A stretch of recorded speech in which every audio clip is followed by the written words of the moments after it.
दिल्ली लाल किला बम धमाके से जुड़े आतंकियों से पूछताछ में रोज बरोज नए नए खुलासे सामने आ रहे हैं। एनडीटीवी को खुफिया सूत्रों से मिली जानकारी के मुताबिक जैश ने 5 चरणों में इस आतंकी साजिश को अंजाम देने का मंसूबा बनाया था। इसके लिए आतंकियों ने पैसा जुटाने, बारूद इकट्ठा करने और टारगेट का फुल प्रूफ टेरर प्लान अगस्त में ही तैयार कर लिया था। खुफिया जांच में ये खुलासा भी हुआ है कि जैश आतंकी लंबे समय से विवादित ढांचा विध्वंस का बदला सीरियल ब्लास्ट करके लेने की बात कर रहे थे, जो बाबरी में हुआ था।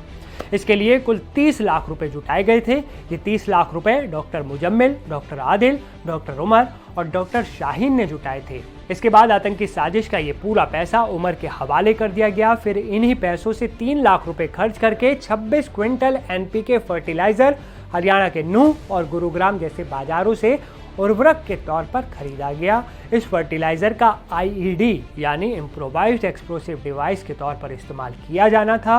मकसद था 6 दिसंबर को कुल 6 जगहों पर सीरियल बम धमाकों से दिल्ली और आसपास के इलाकों को दहला देना। लेकिन आतंकी अपने इस नापाक मंसूबे में इसलिए कामयाब नहीं हो पाए क्योंकि लाल किले के नजदीक धमाका होते ही आतंक की ये बड़ी साजिश बेनकाब हो गई। उधर से जम्मू कश्मीर में भी गिरफ्तारियां हुई, यूपी में भी, दिल्ली में भी, फरीदाबाद में भी, और भांडा फोड़ हो गया पूरे मॉड्यूल का। अब जांच में ये खुलासा भी हुआ है कि फरीदाबाद की अल फलाह यूनिवर्सिटी की 17 नंबर बिल्डिंग का रूम नंबर 13 इन आतंकियों का सीक्रेट ठिकाना था। इसी रूम नंबर 13 में आदिल, मुजम्मिल, उमर, शाहीन और अन्य मददगार मिलते रहते थे, प्लान बनाते थे।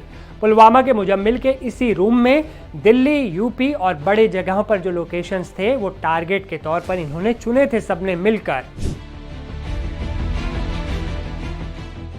सीरियल ब्लास्ट की साजिश को अंजाम देने के लिए यूनिवर्सिटी की लैब से केमिकल चुराकर मुजम्मिल के कमरे में लाने का प्लान भी इसी कमरे में ही बना था।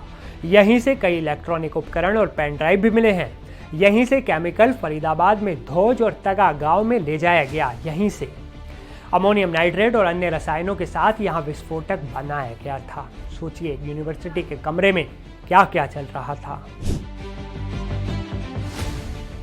इस पूरी साजिश में शामिल डॉक्टर शाहीन का पाकिस्तान में जैश ए मोहम्मद के चीफ मसूद अजहर के भतीजे उमर फारूक की पत्नी अफीरा जो है उनसे डॉक्टर शाहीन के सीधे कनेक्शन सामने आए हैं। सादिया मसूद अजहर की बहन और अफीरा के कहने पर शाहीन भारत में महिला विंग तैयार कर रही थी, जबकि उमर और मुजम्मिल की डायरी से कई चौंकाने वाली जानकारी सामने आई है। सूत्रों के अनुसार डायरी में विस्फोट के टारगेट, विस्फोटक इकट्ठा करने से लेकर हर शख्स की जिम्मेदारी से जुड़े तमाम कोड वर्ड थे।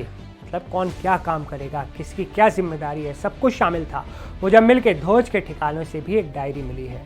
अब जांच एजेंसियां हर पॉइंट की बारीकी से जांच कर रही हैं। अगर आप लेटेस्ट अपडेट्स जानना चाहते हैं तो एनडीटीवी इंडिया के चैनल को सब्सक्राइब कर लीजिए, क्योंकि हमारी भी नज़र इस खबर पर लगातार बनी है। मिलते हैं अगले वीडियो में, तब तक के लिए अपना बहुत ध्यान रखिए दोस्तों।